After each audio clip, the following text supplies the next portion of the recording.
señor. Ella va a llegar. Listo. Sí, ya está elegante.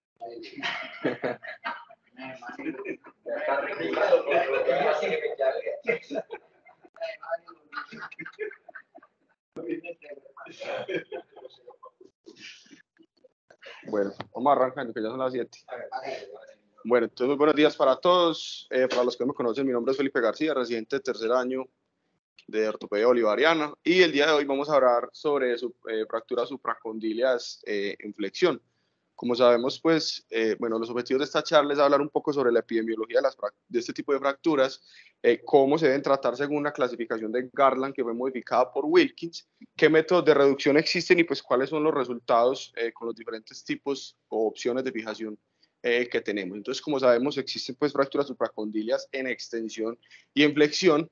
Las fracturas supracondilias son las fracturas más comunes en los niños, que son alrededor del 60% de las fracturas en esta población, principalmente en la extremidad que es no dominante, y son pues como las fracturas donde que mayor intervención o mayor número de intervenciones quirúrgicas requieren. El pico de edad de presentación de las supracondilias es entre los 5 y los 6 años, y en los infantes es más común que se presenten las mujeres, mientras que en la adolescencia es más común que se presenten los hombres, y esto hace que se distribuya un poco pues como la distribución entre ambos sexos. Pero cuando hablamos de fracturas en flexión, vamos a ver que este tipo de presentación es un poco menos común. Se presenta, el pico de presentación es un poco mayor entre los 7 y los 8 años, algunos hablan hasta los 10 años, y corresponde alrededor del 2 al 5% de todas las fracturas supracondilias. Cuando uno revisa este tema, encuentra que las fracturas tienen mayor riesgo de que requiera ser llevada al quirófano y reducirlas abiertas, y tiene mayor riesgo de lesionar el nervio ulnar debido pues como a la forma en la que se desplaza la fractura, pues secundario al mecanismo del trauma. Y por ende se consideran fracturas inherentemente inestables, por lo que la mayoría de estas requieren llevarlas a fijación. Entonces el mecanismo de trauma en estas fracturas es el paciente sufre una caída, sufre un trauma directo en el codo con posición de flexión. Esto va a hacer que la cortical posterior falle, a diferencia de las fracturas en extensión, que es la cortical anterior es la que falla. El fragmento distal se va a desplazar hacia anterior y en ocasiones puede migrar hacia proximal. Y a esta forma de desplazamiento, que como vemos en esta imagen, el fragmento anterior se desplaza hacia adelante y el fragmento proximal, perdón, el distal se desplaza hacia adelante y el proximal hacia atrás, y puede quedar con espículas, y estas espículas pueden lesionar el nervio ulnar, o puede quedar atrapado dentro del foco, e incluso se ha visto que el nervio quedó atrapado en el callo óseo pues, luego de la consolidación, por lo que pues hay que tener en cuenta esto. En cuanto a la arteria braquial, el nervio mediano y el nervio radial, pues las otras estructuras neurovasculares en este tipo de fracturas, cuando se desplaza el fragmento distal hacia anterior y hacia proximal, pues estas estructuras neurovasculares se desplazan hacia adelante, y esto hace que sean menos propensas a lesionarse. Se reporta una tasa de lesión de estas estructuras hasta el 1%. Sin embargo, puede haber formación de hematomas o edema que puede comprimir estas estructuras y causar síntomas neurovasculares, por lo que siempre en cualquier fractura supracondilia debemos evaluar el estado neurovascular. Entonces, en este artículo publicado por este autor Kim en 2019, ellos evalúan 22 fracturas en flexión. No voy a centrarme pues en el resto de la tabla, sino netamente en la lesión del ulnar. Como vemos, antes de realizar el tratamiento, ellos reportan una tasa de lesión del 30% del nervio ulnar, y basados en la clasificación, ellos hablan sobre las Garland 2 y las Garland 3, que ya les voy a mencionar cuál es la modificación. En las Garland 2 el 13% sufrió lesión del nervio ulnar, mientras que en las Garland 3 el 36%. Sin embargo, pues estos porcentajes hay que tener cuidado interpretándolos pues por la muestra tan pequeña que tiene el artículo, ¿cierto? Cuando uno revisa pues como la literatura disponible en este tipo de fracturas, la mayoría de trabajos tienen pocos pacientes. También reportan que el 13% en el examen físico inicial presentaban disminución de los pulsos, pero cuando se realizó la reducción cerrada, recuperaron pues el pulso. Entonces, al examen físico siempre evaluar deformidades, buscar heridas, descartar fracturas abiertas, siempre evaluar el estado neurológico, haciendo énfasis en el nervio ulnar, sin embargo, siempre evaluar también el mediano y el radial. En el caso en el que no podamos revisar pues, de manera oportuna el estado neurológico, podemos evaluar la función autonómica, se pone un paño húmedo sobre la mano y evaluamos las arrugas que se forman pues, por la humedad, y si no se presentan las arrugas, pues esto nos debe hacer sospechar de que el paciente tiene una lesión neurológica, ¿cierto? Siempre evaluar también el estado neurovascular, evaluar el pulso radial y el pulso cubital, evaluar el llenado capilar, el color, la temperatura de la mano, evaluar que el llenado capilar sea menor de 2 segundos, y siempre, muy importante, comparar los hallazgos con la extremidad contralateral.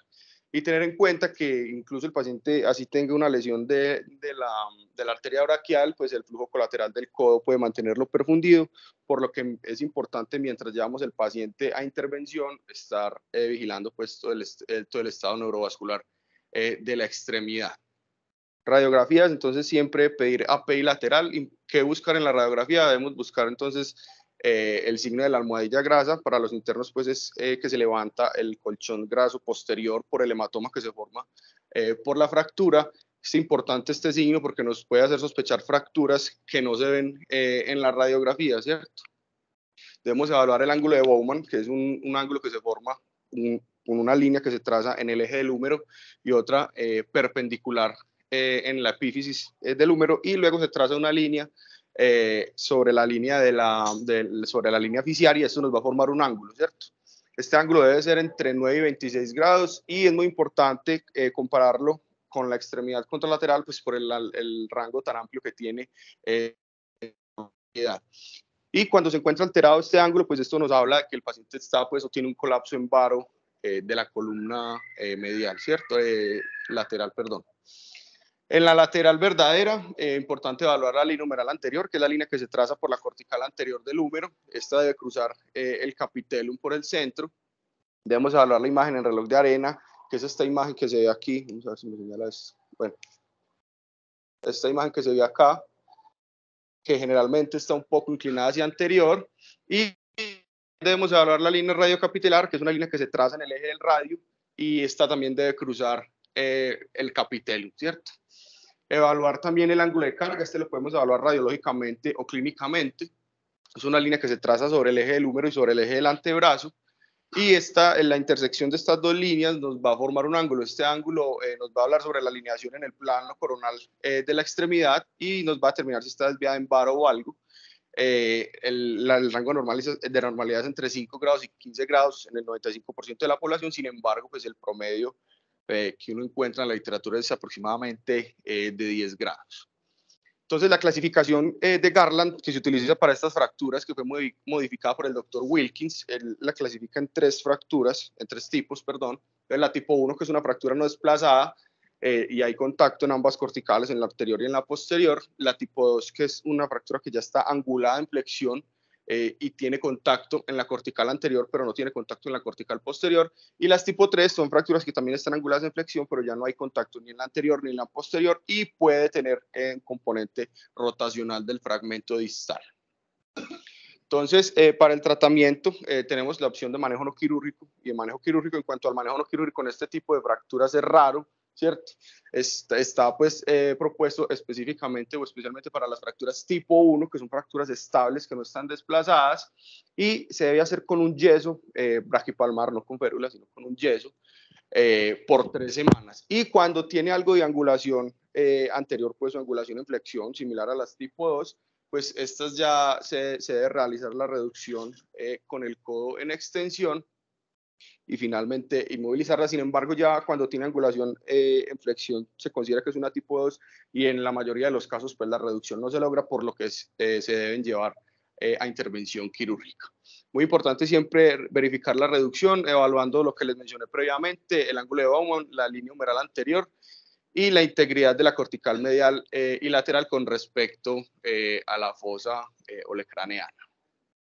Si no logro reducción en la mayoría de los casos de las grado 2 y las grado 3, como les mencioné, si el fragmento distal luego de realizar la reducción continúa con un componente rotacional o ese componente rotacional no se logra reducir, o hay tejido interpuesto, que esto nos debe hacer sospechar de que el nervio ulnar está atrapado entre el foco, entonces debemos llevarlo a reducción abierta y fijación. Entonces, en este artículo publicado por el doctor De Bock en la revista POSNA, ellos incluyen 29 pacientes con fracturas supracondilias en flexión, 7 de ellas fueron tipo 1 y fueron manejadas con yeso en extensión, ¿cierto? Ellos le hicieron un seguimiento por 6 años aproximadamente y encontraron buenos y excelentes resultados, y al final del seguimiento pues todos los pacientes estuvieron satisfechos con la función del codo luego de terminar el tratamiento y el seguimiento. En cuanto al tratamiento quirúrgico, generalmente entonces está indicado para las fracturas tipo 2 y tipo 3. Se puede realizar ya sea fijación percutánea o reducción abierta y fijación con pines. En estas fracturas el periósteo posterior va a estar roto, entonces cuando realizamos la reducción en extensión, el periósteo anterior se va a tensar y esto me va a ayudar a mantener la reducción. Pero en las tipo 3, ese periósteo anterior puede estar roto también, por lo que en ocasiones es muy difícil lograr la reducción cerrada. Entonces, casi que en la totalidad de los casos, este tipo de fracturas deben ser llevadas a reducción abierta. Y en estos casos donde la reducción es compleja, pues se tolera una reducción algo inferior a la anatómica, siempre y cuando cumpla estos 3 criterios: que no haya interposición de tejidos blandos en el foco de fractura, que el ángulo de Bowman sea aceptable, no más de 5 grados de diferencia con la extremidad contralateral, y que cuando usted tome la lateral, el fragmento distal no esté en extensión ni en flexión. Entonces, hay diferentes referencias anatómicas que podemos utilizar para evaluar cómo tenemos la reducción. Dentro de ellas tenemos el ángulo de Bowman, que mínimamente debe ser de 10 grados, y la línea anterior, la línea humeral anterior de cruzar el capitel, ¿cierto? Tenemos también la fosa olecraneana y la columna lateral y la medial, que cuando hacemos la reducción debemos buscar que estén congruentes, que la fosa olecraneana tenga una forma ovalada y simétrica, pues. El trazo de fractura en la P debe coincidir con el proximal con el distal. Esto nos habla de que tenemos pues una buena reducción. En la lateral debemos buscar el signo pues o la imagen de reloj de arena, que como mencionamos previamente, este debe estar inclinado un poco hacia anterior. Otra de las referencias es realizar un círculo sobre el capitellum y medir el diámetro. Esto nos va a dar el diámetro del capitellum, y el diámetro si tenemos una verdadera lateral, debe coincidir con el diámetro pues, de la diáfisis humeral. Y en la lateral, pues también que coincidan las líneas de fractura, tanto del fragmento proximal como del fragmento distal. Y finalmente tenemos el ángulo capítulo humeral, que se traza una línea sobre el eje del húmero en la lateral y luego se traza una línea por el centro del capitelo, y esto nos va a formar un ángulo. Ese ángulo es normal entre 25 y 30 grados, y cuando tenemos ya sea un aumento o una disminución de este ángulo, pues es un indicativo de que tenemos una mala alineación o una mala reducción. Entonces, cuando uno revisa pues, la literatura, encuentra diferentes tipos o varias técnicas de reducción. Tenemos la técnica AO. En esta técnica ponemos el paciente en decúbito supino sobre la camilla, utilizamos el intensificador como mesa de mano, ¿cierto? Necesitamos un ayudante para esta técnica, entonces vamos a hacer tracción y contratracción con el codo a 10 grados de flexión aproximadamente por 5 minutos. Luego vamos a llevar el codo en extensión y con la mano no dominante vamos a hacer como un tipo de maniobra de ordeño y vamos a hacer fuerza directa sobre el fragmento distal buscando la reducción de la fractura. Luego de que tenemos la reducción, debemos verificar la AP pues sin mover la extremidad, y luego debemos evaluar la reducción en la lateral, pero es importante que a diferencia de las fracturas en extensión no debemos mover pues el codo ni la extremidad, pues porque es fácil que se desplace otra vez, entonces debemos girar el intensificador. Y cuando tenemos pues la reducción que queremos, pues ya podemos fijar la fractura con pines, ya sea laterales o mediales, ¿cierto? Tenemos también entonces la técnica en prono. Esta fractura esta técnica se realiza bajo anestesia general. Importante tener en cuenta que esta técnica no se debe utilizar en pacientes con trauma torácico o trauma abdominal. Entonces ponemos al paciente en decúbito prono, se le pone un rollo estéril y radiolúcido sobre la cara anterior del brazo, debemos ubicar el intensificador de manera paralela con la camilla para poder, pues, que eso nos facilita evaluar la P y la lateral en la reducción. Entonces, vamos a hacer tracción con el codo flexionado a 45 grados. Con la tracción continua vamos a iniciar reduciendo pues, la fractura en el plano coronal bajo manipulación, y cuando logremos la reducción en el plano coronal lo que vamos a hacer es que vamos a llevar el codo a extensión completa buscando que la línea humeral anterior cruce por el capitelo. Vamos a evaluar la reducción y si logramos la reducción pues fijamos en esa posición. Importante que siempre mientras ponemos los pines se debe mantener la tracción. Otra de las técnicas disponibles es la técnica del push and pull. Esta técnica se utiliza se hace con el paciente en decúbito supino. En esta se utiliza pues mesa de mano. También se ubica el intensificador de forma paralela a la camilla. Entonces en este caso se pone a 45 grados de flexión, se realiza, bueno, importante que hay que poner un rollo sobre el foco en la parte posterior. Esto nos va a funcionar como fulcro para poder reducir la fractura. Entonces, inicialmente a 45 grados de flexión y contracción vamos a controlar el plano coronal con la mano contralateral o mientras el ayudante hace la tracción, vamos a controlar nosotros el plano coronal.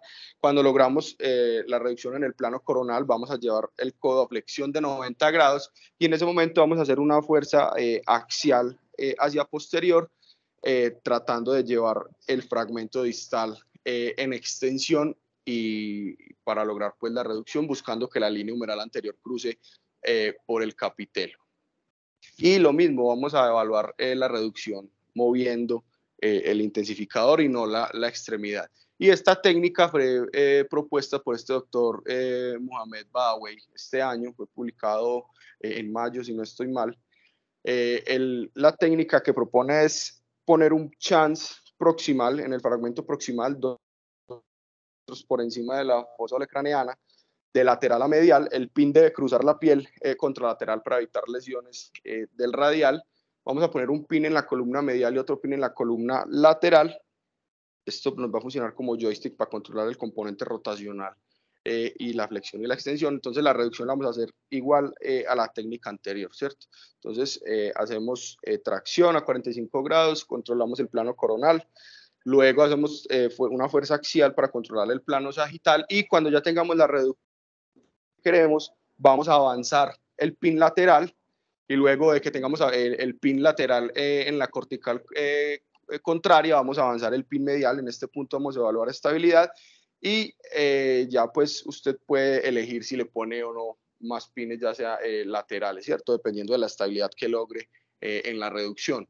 En algunos casos, cuando tenemos componente rotacional, el chance proximal nos sirve para controlar esa reducción en rotación y lo mismo los chances distales o los pines distales nos sirve para controlar pues esa rotación del fragmento distal y así más fácil poder avanzar el pin y que no se nos pierda la reducción, ¿cierto? Entonces en este artículo publicado por estos turcos en el 2015, ellos hablan pues como sobre su experiencia manejando este tipo de fracturas.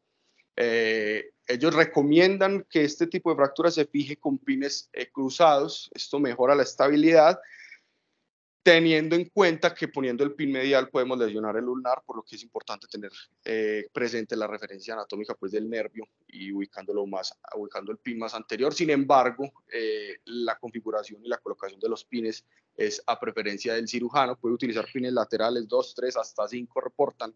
O si usted quiere y pone 2 pines laterales, evalúa estabilidad y si necesita pues, más estabilidad, le pone un pin medial.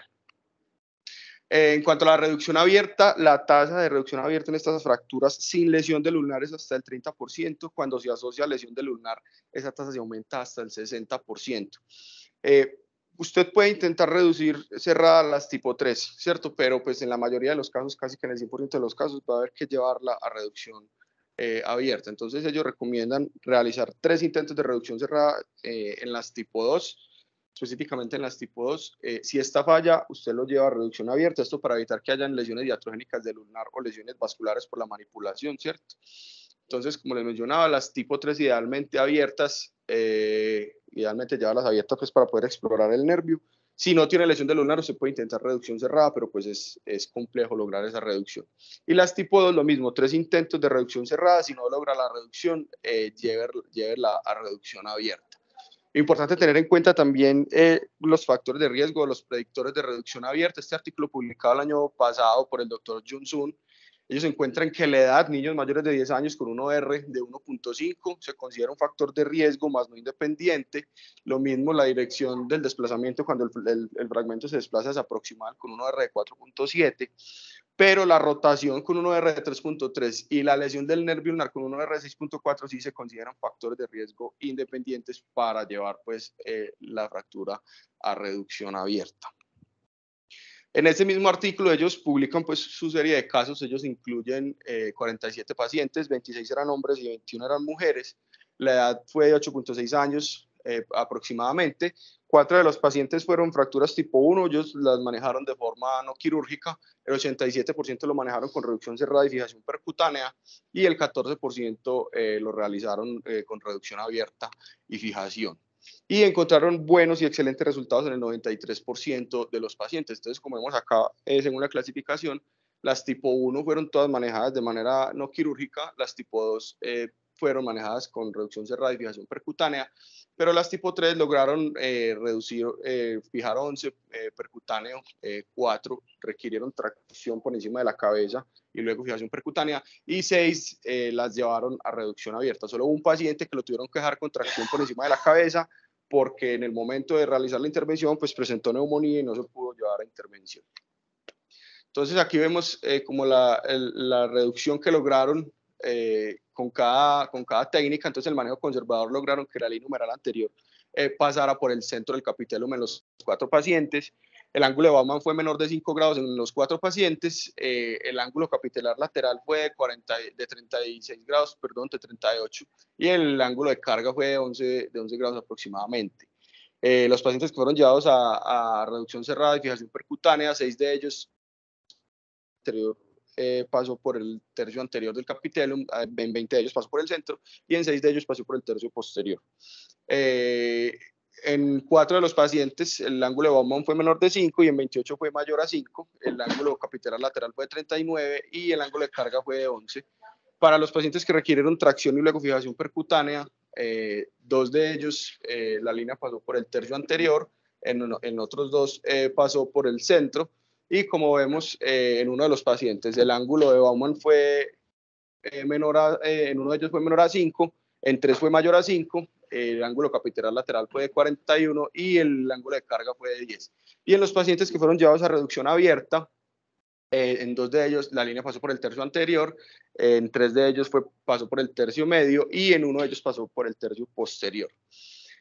El ángulo de Baumann en uno de ellos fue menor de 5, en 5 fue mayor a 5. El ángulo promedio, el ángulo capitelar lateral en promedio fue de 29 grados y el ángulo de carga fue en promedio de 10. Y ellos evaluaron entonces los resultados funcionales con esta escala, basados pues como en la escala de Flynn. Ellos utilizan entonces la pérdida de la función y el cambio en el ángulo de carga. Entonces ellos reportan los resultados excelentes, buenos, aceptables y pobres, de acuerdo pues como a los grados de pérdida del arco de movimiento y el cambio de la cantidad de ángulos perdidos pues en el ángulo de carga. Entonces en las fracturas tipo 1, 4 tuvieron excelentes resultados, en las tipo 2, 17 tuvieron excelentes resultados, 3 buenos y 1 aceptable, y en las tipo 3, 15 tuvieron excelentes resultados, 5 tuvieron buenos resultados, 1 aceptable y 1 pobre, ¿cierto? Y en este otro artículo donde comparan las fracturas en extensión con las fracturas en flexión, como vemos, como les mencioné al inicio de la charla, la edad de presentación es un poco más alta, ¿cierto? Cuando comparan pues como la necesidad de reducción abierta, el 31% de las fracturas en flexión requirió reducción abierta, mientras que el 10% en las de flexión. En las tipo 3, el 39% de las que reportaron requirieron reducción abierta, mientras que en las fracturas de extensión solamente el 11%.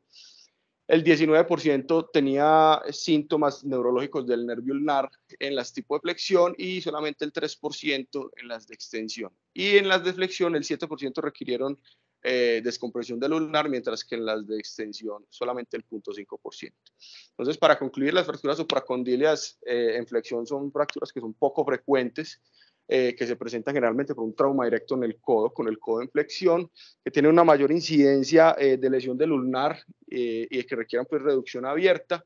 Basado en esa clasificación de Garland modificada por Wilkins, las tipo 1 se pueden manejar de forma no quirúrgico, pero las 2 y las 3, la mayoría requieren pues manejo quirúrgico.